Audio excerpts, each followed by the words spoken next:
Alright, good afternoon everyone. My name is Michael. Today I'm going to show you how to create a folder on your Android phone.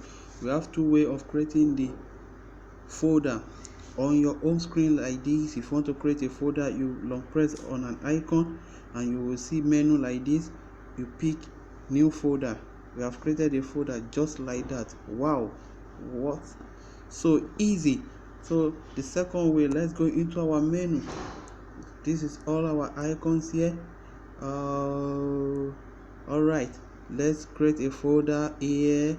You long press. The second way is you long press on an icon and you drag it over to another icon. Look at that, so easy. We have created another folder. So that is the two ways you can create a folder. Continue watching my video, subscribe and like my video. Thank you very much. Bye.